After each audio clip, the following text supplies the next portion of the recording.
이번 시간에는 줌 실시간 수업에서 토론식 수업을 진행할 때 소외실 기능을 사용하는 방법에 대해서 살펴보도록 하겠습니다. 소외실 기능의 ABC, 기초부터 차근차근 살펴보도록 하고요. 그리고 나서 두 번째로 소외실을 활용한 가장 기초적인 토론 형태인 하브르타 수업 방법에 대해서 살펴볼 것입니다. 그리고 마지막으로 최근에 업데이트된 소외실의 놀라운 기능에 대해서 살펴보도록 하겠습니다. 자, 그러면 천천히 저를 따라오시면 되겠습니다. 자, 여기 화면에 보시면 소외실 버튼 다들 보이시죠? 이 소외실 버튼을 클릭하면 자, 이렇게 해서 소외실을 이제 만들게 되는데요. 그런데 이 줌 앱을 처음에 PC에 설치했을 때 회원 가입하시고 처음 설치했을 때는 이 소외실 버튼이 보이질 않습니다.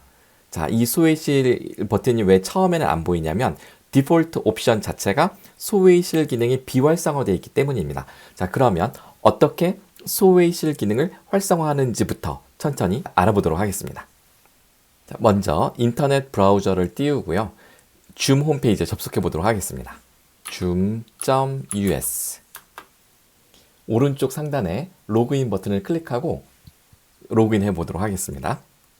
로그인 하신 후에 왼쪽에 보시면 설정 메뉴라고 있습니다. 설정으로 들어가셔서 회의 중 고급으로 들어갑니다. 자, 그러면 위에서 두 번째 Breakout Room Meetings라고 되어 있는데요. 이 소외실 메뉴입니다. 자, 지금 보시면 저는 이미 활성화가 되어 있는데요. 이게 원래는 이렇게 꺼져 있습니다. 비활성화가 되어 있는 게 이 디폴트 상태인데요.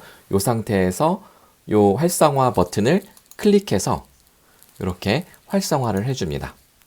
자, 그리고 여기서 중요한 게 있는데요. 세부 옵션을 설정할 수 있는 네 가지 그 항목이 있는데요. 첫 번째 항목인 그 예약 시 참가자를 소외실에 할당할 수 있다. 이거는 굳이 하실 필요가 없습니다. 쓸 일이 거의 없더라고요. 이거는 이제 회의실을 예약할 때 미리 학생 명단을 받아서 소외실 멤버를 할당해 놓는 건데, 그러려면 학생들이 모두 줌 회원 가입을 해서 그 회원 가입된 학생들의 이메일 주소를 다 알고 계셔야 됩니다. 번거롭기도 하고 잘 쓰지 않게 되니까 이거는 무시하셔도 좋고요. 두 번째, 세 번째, 네 번째 항목에 모두 체크를 해 놓으시기 바랍니다. 특히 이 세 번째와 네 번째 항목, 소외실의 음성 브로드캐스트, 그리고 호스트가 소외실에 있는 참가자의 활동 상태를 볼 수 있도록 허용이라고 되어 있는 이 기능이 바로 최근에 업데이트된 내용인데요. 정말 놀라울 정도로 좋은 기능입니다. 나중에 소개해 드릴게요. 자, 이렇게 소외실 기능을 활성화하신 후에 호스팅을 하시면 이제 소외실 버튼이 활성화된 것을 보실 수가 있습니다. 자, 다시 줌 화면으로 돌아왔는데요. 자, 이 밑에 메뉴 한번 볼까요? 자, 소외실 버튼이 생겼고요. 이 버튼을 클릭하면 자, 몇 개의 소외실을 만들지 설정할 수가 있습니다. 자, 한 개를 만들 건지, 두 개를 만들 건지, 세 개를 만들 건지. 그런데 이것을 자동으로 할당할 거냐, 수동으로 할당할 거냐, 혹은 참가자가 소외실을 선택해서 들어가도록 허용해 줄 거냐, 이렇게 설정할 수가 있는데요. 두 개 만드는 걸로 한번 연습해 보도록 하겠습니다. 그리고 랜덤으로 배정하는 거를 잘 안 쓰시더라고요. 학생들이 보통 이렇게 팀 프로젝트 같은 거 할 때 팀이 정해져 있기 때문에 보통은 수동 할당을 많이 사용하시게 될 텐데요. 한번 제가 수동 할당하는 것으로 보여드리겠습니다. 자, 수동 할당 두 개 만들겠다 하고 만들기 버튼을 클릭해 보겠습니다. 자, 그러면 자, 지금 소외실 1, 2가 있고요. 제가 할당을 눌러보면 지금 4명의 학생이 있는데요. 제가 지금 제가 제 스마트폰을 활용해서 이렇게 하나, 둘, 셋, 네 개, 그 네 개를 옆에 지금 보조 도구를 놨어요. 마치 4명의 학생이 접속한 것처럼 제가 설정을 해 놓은 건데요. 자, 가상적으로 경제학과 학생 1, 2, 그 다음에 수학과 학생 그리고 2명이 있다. 자, 그러면 소외실 1번 방에는 자, 경제학과 2명을 넣고요. 소외실 2번에는 수학과 이렇게 2명을 넣어 보도록 하겠습니다. 자, 그럼 수동 할당이 끝난 거예요. 간단하죠? 그리고 옵션을 한번 볼까요? 왼쪽 끝에 보시면 옵션이 있는데요. 옵션을 보시면 참가자가 소외실을 선택하도록 허용할지 말지 요거 여기서 선택할 수도 있습니다. 그리고 참가자가 언제든지 메인 세션으로 돌아가도록 허용합니다. 이거는 이제 소회의실에서 토론을 하다가 빠져나올 수 있게 허용한다는 뜻입니다. 그리고 이 세 번째가 할당된 모든 참가자를 자동으로 소회실로 이동합니다라고 되어 있는데요. 얘를 체크해 놓으면 학생들이, 그러니까 이걸 체크하지 않았을 때는 학생들이 제가 이제 소회실을 열었을 때 학생들이 허용을 해야 소회실에 들어가게 되는데요. 제가 얘를 체크해 놓으면 모든 회의실 열기를 누르는 순간 학생들이 배정된 소회실로 강제적으로 이동하게 되어 있습니다. 그래서 보통 저는 이걸 체크하는 편이고요. 자, 그 다음에 다음 시간 이후 소회실이 닫힙니다. 이거는 회의를 예를 들어서 뭐 딱 10분만 진행하겠다. 그러면 10분이라고 써놓고 체크해 놓으시면 10분 후에 자동으로 종료가 됩니다. 그런데 이거는 안 하는 게 좋더라고요. 왜냐면 좀 유연하게 이 토론을 진행하시기 위해서는 굳이 얘를 체크하시기보다는 나중에 그 학생들에게 자, 소회의실 활동 시작하기 전에 자 10분 동안 합시다라든지 미리 이제 교수님들께서 공지를 하고 진행할 것이기 때문에요. 강제적으로 종료되는 시간을 설정하지 않아도 되더라고요. 그리고 또 종료할 쯤 됐을 때 브로드캐스트 기능이 있어서 학생들에게 이제 어나운스를 할 수가 있어요. 네, 여러 가지 방법이 있기 때문에 유연한 진행을 선호하신다면 요 자동으로 소회실 닫힙니다 설정은 안 하셔도 된다. 자, 그런데 이 소회실을 닫은 후 카운트다운이라는 항목이 있는데요. 얘는 쓰시는 게 좋습니다. 특히 디폴트는 60초로 되어 있어요. 카운트다운 타이머 설정 60초 되어 있는데 이거는 소회실을 만들었다가 종료 눌렀을 때 바로 방이 폭파되면 안 되잖아요. 학생들이 아마 토론하다가 깜짝 놀랄 겁니다. 그런데 60초라는 이 시간을 설정해 놓으면 교수님이 소회실 닫기를 눌렀을 때 그 각 모든 소회실 방에 60초 후에 종료됩니다 라고 이 메시지가 딱 뜹니다. 그럼 학생들이 이제 끝났다. 1분 안에 빨리 정리하고 나가야 되겠다. 이제 이런 생각을 하게 되겠죠.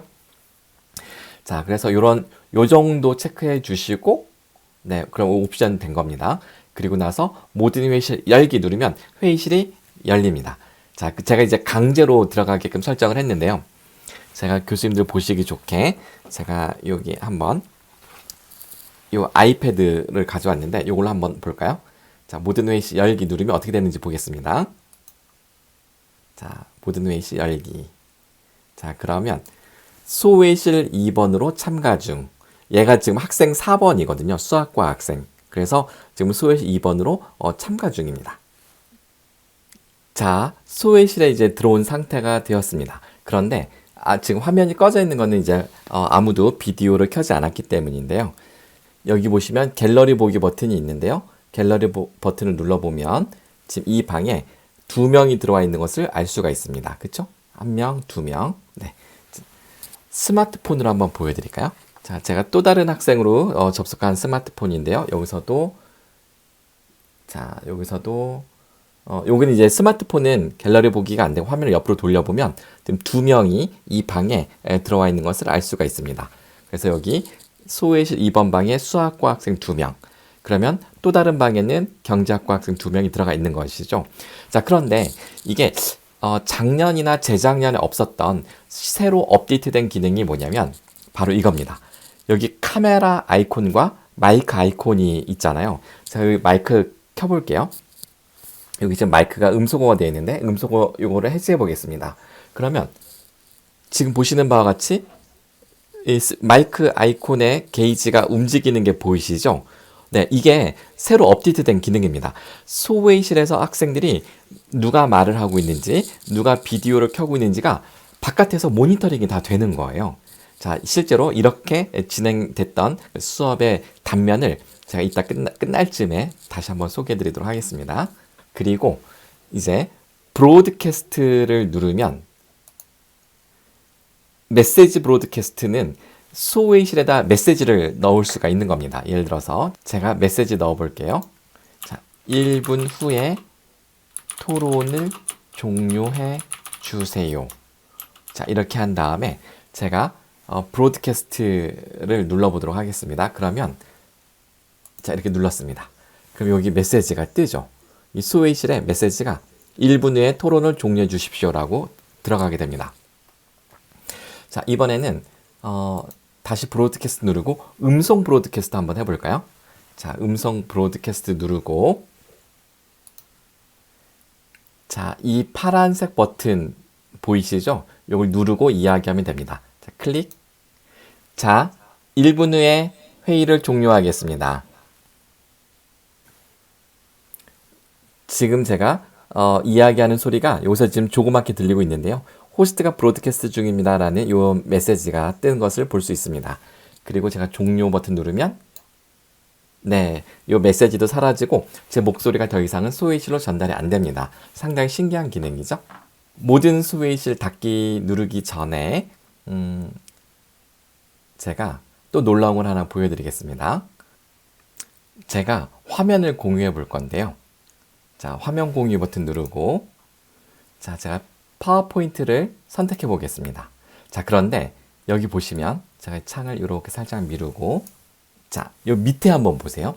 소리 공유 버튼 있는 거 아마 다들 알고 계실 거고요. 비디오 클립 제작화는 동영상을 공유할 때 쓸 수 있는 기능입니다. 동영상을 훨씬 매끄럽게 보여주는 기능이고요. 그런데 요 세 번째 보시면 소회의실의 공유라는 버튼이 생깁니다. 이 소회의실의 공유라는 요 버튼은 소회의실 진행 중일 때만 생기는 버튼입니다. 지금 제가 소회의실을 열어놓고 있잖아요. 지금 여기 보시면 소회의실 버튼 다시 눌러볼까요? 지금 이렇게 소회의실에 학생들이 토론을 진행 중에 있습니다. 그러니까 방이 열려 있는 거죠. 그럴 때만 소회의실 공유라는 이 체크박스가 뜨는데 이 체크박스에 체크를 해주고 화면을 공유하면 소회의실의 화면 공유가 됩니다. 제가 한번 해볼게요. 자, 이 상태에서 자, 여기 이제 공유 버튼 클릭합니다. 자, 그러면 이거를 이렇게 보여드려야 되겠다. 자, 여기 스마트폰으로 보여드릴게요. 자, 제가 공유 버튼 여기 눌러보겠습니다. 자, 공유 버튼 마우스로 클릭. 자, 여기 제 비디오 보이시죠? 자, 여기 지금 스마트폰 소회의실인데요. 소회의실에 화면이 공유된 걸 보실 수 있습니다. 자, 만약 제가 요 메인 세션에서 슬라이드 쇼를 한다면 그러면 소회의실에도 슬라이드 쇼가 된 것이 보이죠? 그리고 제가 메인 세션에서 슬라이드를 넘기면 소회의실에도 화면이 똑같이 넘어갑니다. 자, 지금 제가 계속 모니터에 화면을 넘기고 있고요. 소회의실에도 화면이 똑같이 실시간으로 넘어가고 있는 것을 보실 수가 있습니다. 그러니까 소회의실에서 교수님이 메인 세션에서 공유하는 화면을 볼 수가 있는 거죠. 자, 그렇다면 이걸 응용할 수가 있는데요. 어떻게 응용할 수 있냐면 자, 제가 이렇게 화면을 옆으로 놓고 제가 이렇게 한번 해볼까요? 빈 슬라이드를 하나 만들어서 여기다가 글 상자를 크게 한번 넣어 볼게요. 텍스트를 자, 54포인트를 놓고 여기서 자, 여러분 이제 종료할 시간이 되었습니다. 라고 제가 이렇게 입력을 하면 어떤가요? 지금 보이시죠?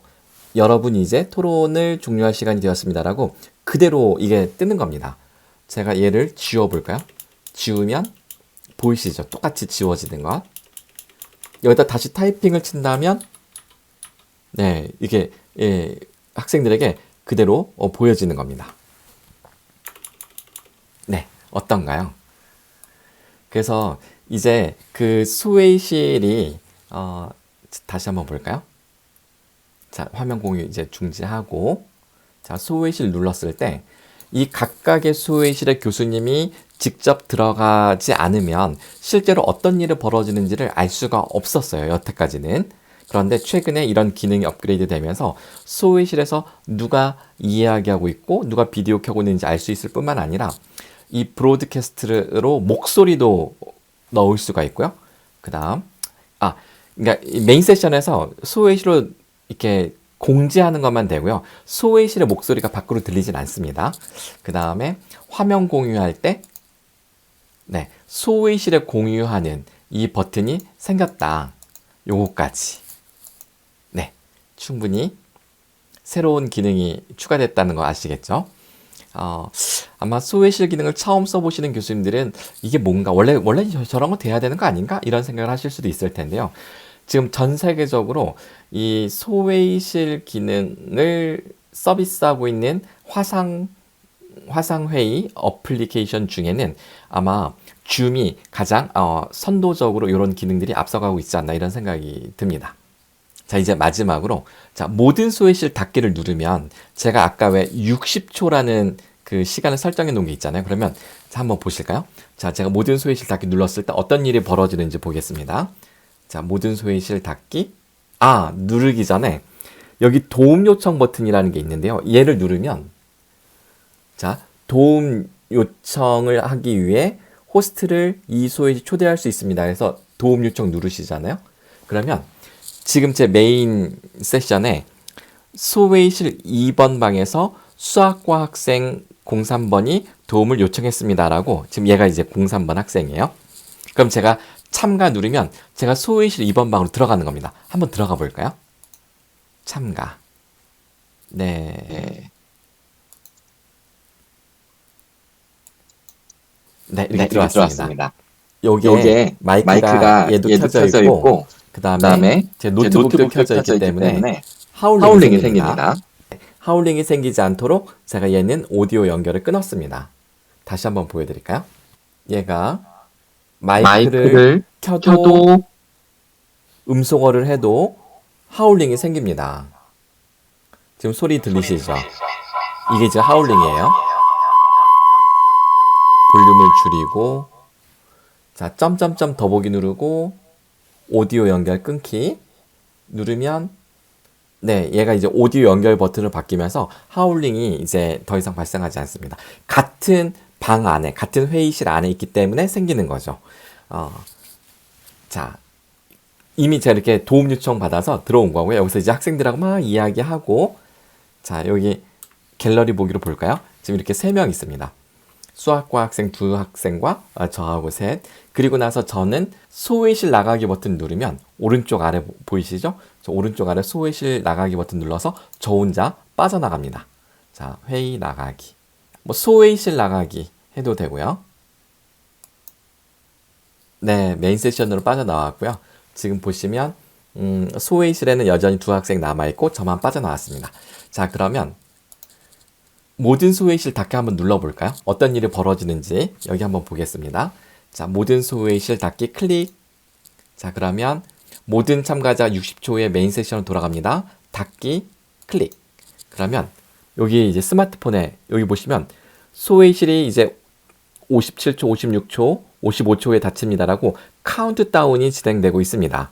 그럼 이제 학생들이 이걸 보고 이제 빨리 정리해야 되겠다. 정리가 다 되면 이제 60초가 다 지나가면 자동으로 닫히고요. 그 전에 지금 나가기 눌러서 빠져나갈 수가 있는데 제가 한번 지금 나가기 눌러볼게요.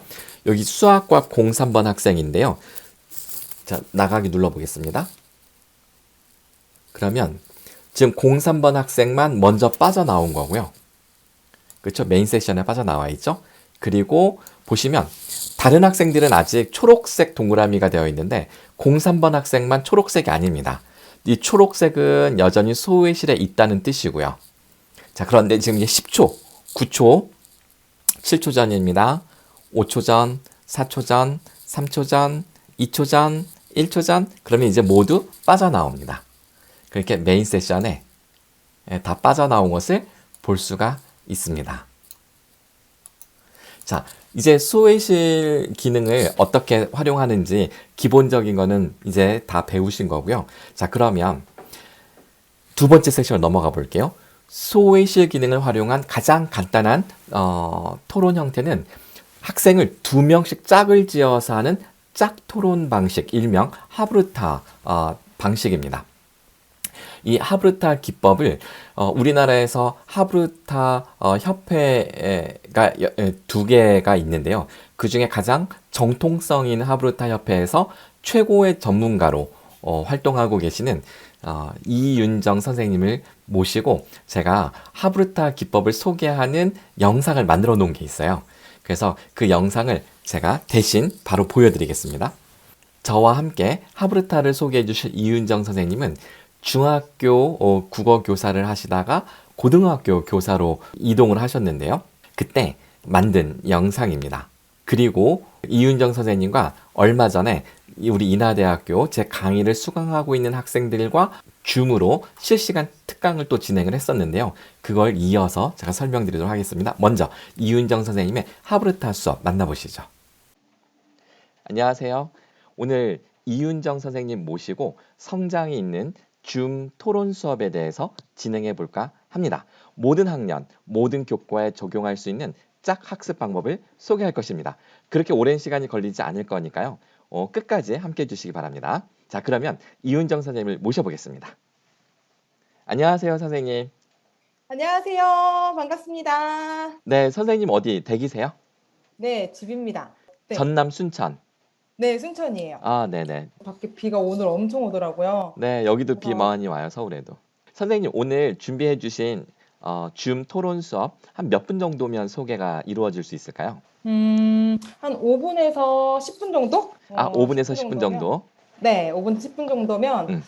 대면 수업에서 할 수 있는 그 했었던 토론 수업을 줌에서 똑같이 구현을 해보실 수 아, 있으십니다. 대면에서 할 수 있었던 그 열띤 토론 수업을 줌에서도 그대로 구현할 수 있다. 5분이면 해결할 수 있다. 네, 네, 5분. 네. 지금 화면 구성을 제가 조금 바꾸어 보았는데요. 왼쪽에 큰 슬라이드를 띄워놓고 선생님이 제 위에 있습니다. 네. 그리고 네. 제가 아래에 있습니다. 갑자기 제가 조정당하는 듯한 느낌이. 네. 네. 자, 그러면 선생님 시작해 주세요. 박사님, 이 두 사진이 다른 점이 뭘까요? 글쎄, 왼쪽은 학생들 모습이고 오른쪽은 어른이라는 점, 그리고 왼쪽은 한국 학교 모습인 것 같아요. 그리고 왼쪽은 교실, 오른쪽은 도서관. 네. 그렇죠. 그런데 우리 학생들은 앞만 바라보고 네. 있어요. 근데 오른쪽은 서로 마주보고 앉아 있죠. 그러네요. 네, 하브루타에 익숙한 유대인들의 모습이 잘 드러난 사진입니다. 아하, 선생님이 두 사진을 대비시켜 보여주신 이유를 짐작할 수 있을 것 같아요. 코로나19가 전 세계적으로 예고 없이 닥쳐왔는데요. 왼쪽은 그 마스크를 쓴 채 그 시험 대용으로 앉아 있는 우리나라 교실 모습이고, 오른쪽은 미국 마하난 예시바 도서관인데요. 유대인들의 도서관입니다. 아, 이들의 토론 문화와 열정이 이 코로나 팬데믹 상황에서도 꺾이지 않는 그런 모습이군요. 그렇죠. 우리 교실에서도 하브루타와 같은 토론 방식이 수업이 좋다는 것을 안다면 코로나 팬데믹과 같은 상황에서도 우리는 방법을 찾을 수 있지 않을까요? 그렇군요. 아, 너무 멋집니다. 그렇다면 우리의 주제가 온라인에서도 토론을 제대로 해보자는 건데 생각보다 어렵지 않은 간단한 그런 팁들이 있겠네요. 물론이죠. 있습니다. 그러면 예를 들면 어떤 게 있을까요? 토론의 기본은 말을 해야 한다는 거잖아요. 그런데 학생들이 말을 잘 안 한다는 게 문제잖아요. 그렇죠.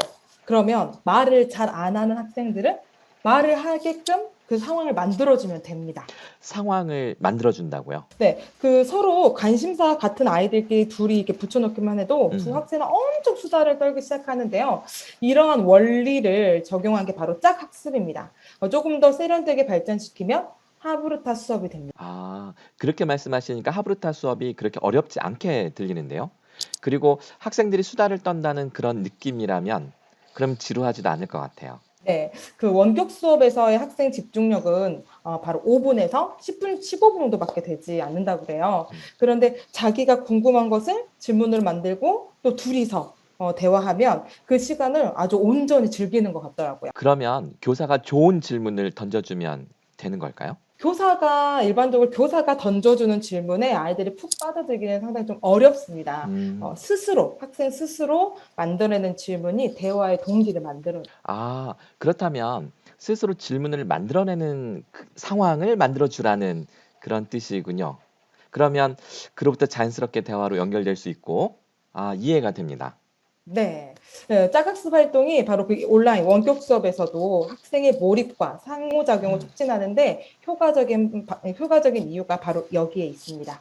하브르타 수업이 단순히 지루하지 않아서 좋은 것도 있겠지만 그로부터 얻을 수 있는 그런 교육적 가치들도 있을 것 같아요. 맞습니다. 그 철이 철을 날카롭게 하듯 친구가 친구를 빛나게 합니다. 음, 공감을 바탕으로 한 이해가 되는데요. 나아가 짜게 학습을 돕기 위해서 어떤 기술과 태도를 서로 키워줍니다. 그렇다면 우리의 주제가 온라인에서도 토론 수업 제대로 해보자는 건데 생각보다 어렵지 않은 그런 팁들이 있을 것 같아요. 네, 맞습니다. 그 팁들을 한번 같이 보실 건데요. 짜잔! 자, 이 세 아, 가지를 줌에서도 똑같이 구현을 네. 해내는 거예요. 3단계만 기억하면 되는 건가요? 네, 3단계를 기억하시면 됩니다. 네, 좋습니다. 선생님, 그러면 1단계부터 바로 시작해 볼까요? 1단계는 짝과 함께 그 내용 파악을 위해서 간단히 질문을 만들고 그 질문을 서로 확인해 보면서 본문 내용을 다시 한번 확인해 보는 활동인데요. 이 활동들은 뒤에 2번, 3단계를 활동 영상을 보시면 이 2단계는 아주 쉽게 선생님들이 하실 수 있으실 음, 겁니다. 그래서 바로 2단계로 넘어가도록 하겠습니다. 2단계는 영상부터 먼저 보실게요. 네. 설명을 하면 되는데, 어머, 이거 어떻게 해야 돼? 아, 됐다. 보면은, 보여? 일단은 이 시를 보면은, 친구가 원수보다 더 미워지는 날이 많다고 그랬잖아.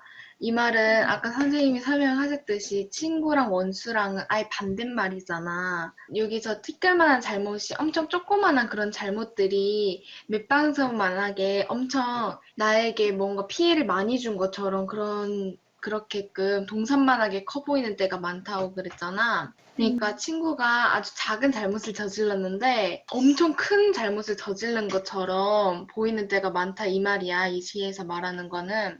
그래서 세상이 어지러울수록 무언가 남에게는 엄격해지고 내게는 너그러지나 보다 이 말은 남에게는 작은 잘못들도 엄청 크게 보이고 내가 저지른 거는 조금 작아 보이게끔 막 그렇게 너그러워진다 이 말인 것 같아. 그래서 돌처럼 자라지고 굳어지나 보다. 그리고 여기 이거 왜 안 내려가죠? 스스로는 억센 파도로 다스리면서 여기서는 파도가 거친 파도를 잠깐만 억센 파도를 억센 스스로는 억센 파도로 다스리면서 그러니까 자신은 억센 파도로 이렇게 하면서 제 몸은 맵고 모진 매로 채찍질하면서 그러니까 여기 이연에서 말하는 거는 다른 사람은 실수를 하더라도 넓게 이해하고 포용하는 그런 마음을 가지고 자신이 저지른 것에 대해서는 조금 더 책짓질을 하고 반성을 하는 그런 마음을 가져야 된다는 그런 것 같아. 그래서 이 시의 전체적인 내용은 이 화자가 폭포에서 동해 바다를 내려다보면서 바다처럼 너그러워지고 남을 포용하고 그런 이 화자가 살고 싶은 그런 삶의 태도에서 이야기하는 그런 것 같아. 이제 너가 해. 네, 여기까지 보실까요? 재밌는데요. 네, 이 수업은 시 수업인데요. 먼저 교사가 수업의 시 내용 전반적인 내용 학생들한테 설명을 하고 그다음에 소위 시를 열어서 방금 선생님이 설명한 시 내용 설명한 것을 이해한 대로 자기 말로 바꿔서 친구에게 설명해보는 바로 2단계의 짝 학습 활동입니다. 그렇군요. 와.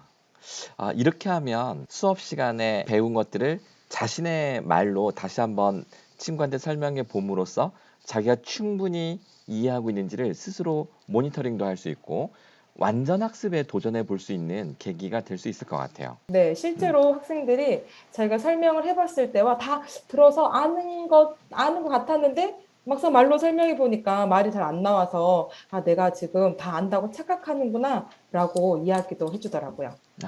이런 방법은 국어 수업뿐만 아니라 수학, 과학, 영어, 음악, 미술, 체육, 도덕, 사회, 기술 과정 우리가 생각할 수 있는 모든 과목에서 다 적용할 수 있을 것 같아요. 맞아요. 모든 수업에서 다 적용 가능한 방법입니다. 네, 너무 좋은 것 같습니다. 그러면 네. 3단계로 또 넘어가 볼까요? 네, 3단계 영상 보시겠습니다. 네, 이 영상을 보시기 전에 잠깐만 설명을 드리면요. 이 영상은 학생들이 자기 자신만의 어떤 논리를 세워서 짝에게 자유롭게 자신의 의견을 어필하는, 설득을 해야 되는 그런 상황에 놓이는 짝 활동입니다. 이제 대화를 들어보시면 아시겠는데요. 자연스럽게 질문이 그런데 말이야. 이렇게 이야기가 나오는 거 들으실 수 있으실 거예요. 그것을 한번 포인트 들어보시면서 영상을 보시면 좋겠습니다.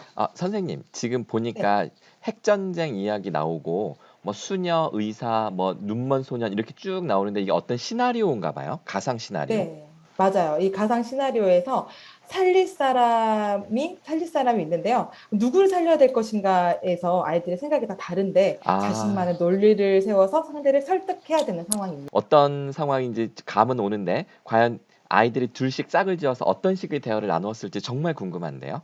제가 제시한 키워드에 따라 질문을 아이들이 만들었는데요. 그 질문도 잘 살펴보시면 아주 재미있으실 겁니다. 네, 기대됩니다. 한번 보여주세요. 여기서 여가수가 품행이 나쁘다고 소문이 났잖아. 이렇게 여가수가 품행이 좋지 않다는 소문을 믿어야 하는가에 대해서 물어보고 싶어. 그러니까 잘못된 소문일 수도 있잖아. 근데 이거를 소문만 믿고 이 여가수를 안 데려간다. 이런 거에 대해서 어떻게 생각해? 소문에는 일단 수명이 좋고 나쁘고를 따지지 않고 그냥 일단 소문은 소문일 수도 있고 아닐 수도 있지만 일단 그런 건 따지지 않고 나는 여가수가 일단 필요하다고는 생각했어. 왜냐면 일단 6명이 일단 살 때 그중 여가수가 있으면은 일단 가수잖아. 그러면은 다른 사람들이 그 상황에서 우울증이 걸릴 수도 있는 거고 가수가 있어서 노래를 부르거나 그러면 좋겠다 해서 그래도 소문이랑은 상관없이 그래도 도움을 줄 수 있을 것 같아서 일단 음, 소문은 안 믿어도 될 것 같아. 그럼 하은이 너가 이 여가수가 사람들이 우울증이라든가 그런 약간 심리적 불안이 있을 때 약간 더 즐겁게 해줄 수 있다고 했잖아. 그치?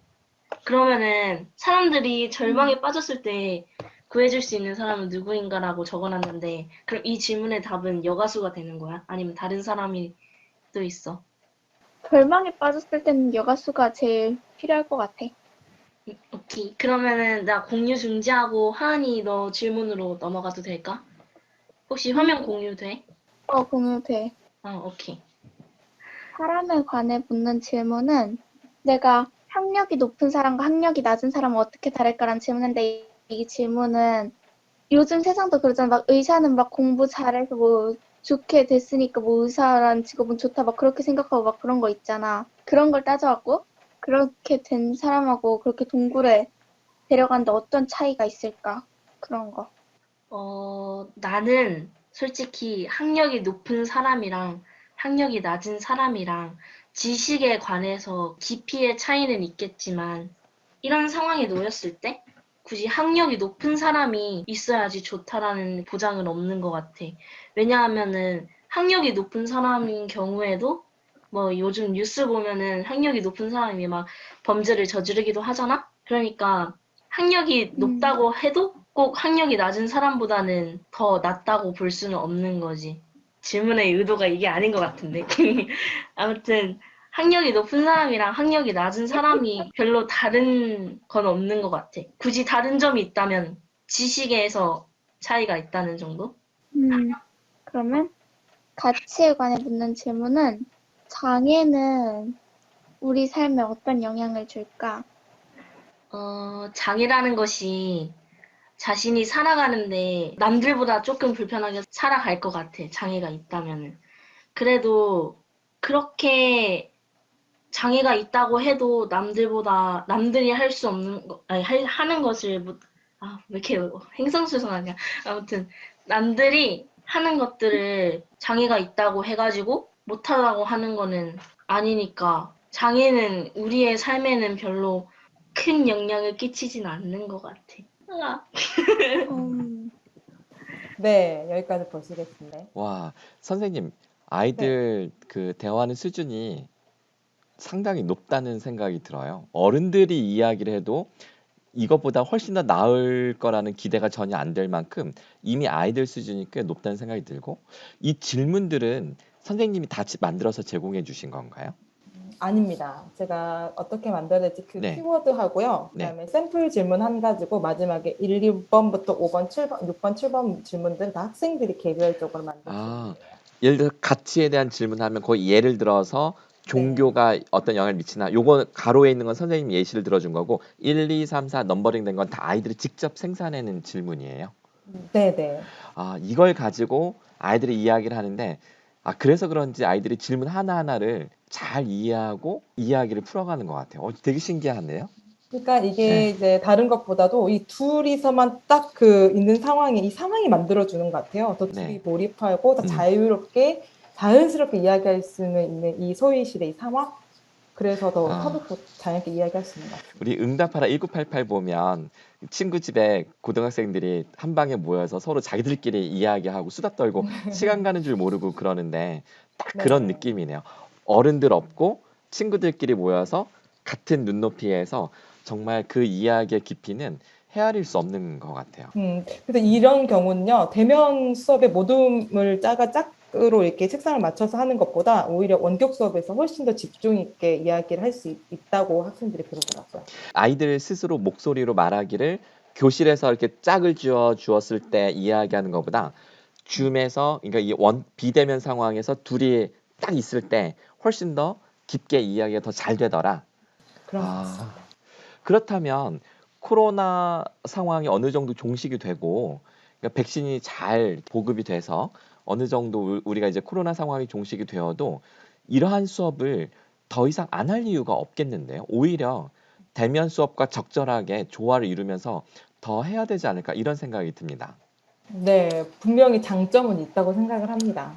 와, 네, 네. 오늘 이은정 선생님 모시고 소통이 있는 아이들의 성장이 있는 줌을 활용한 그런 토론 수업에 대해서 아주 구체적인 사례 영상과 함께 살펴봤습니다. 네, 이은정 선생님 감사드립니다. 감사합니다. 네, 멋지고 행복한 새 학기 되시기 바랍니다. 고맙습니다. 감사합니다. 네. 네, 잘 보셨나요? 이윤정 선생님과 진행한 하브르타 수업 기법을 설명하는 그런 영상이었고요. 그 이윤정 선생님을 모시고 인하대학교에서 제 강의를 듣는 수강생들과 함께 개념 기반 질문 만들기 수업, 질문이 수업을 바꾸다라는 주제로 얼마 전에 특강을 진행을 했는데요. 그 특강을 진행하면서 역시 학생들과 이 소웨이시를 활용해서 이렇게 2명씩 짝을 지어서 질문을 직접 만들어 보는 그런 수업을 진행을 했거든요. 근데 그것을 제가 녹화한 그 영상을 잠깐 보여드리면서 이 소외실 기능에 그 왜 모니터링 기능이 있었잖아요. 메인 세션에서 실제 소외실 안에 학생들이 누가 말하고 있는지, 누가 비디오를 켜고 있는지를 모니터링 할 수 있었던 그 장면을 제가 잠깐 보여드릴게요. 네, 자, 지금 이게 녹화된 화면의 한 장면인데요. 지금 요 슬라이드, 이 화면 공유된 슬라이드 영역에는 그 이제 개념어들이 쭉 있고요. 지금, 오른쪽에 보시면 채팅창에 학생들이 질문을 만들어서 올리고 있습니다.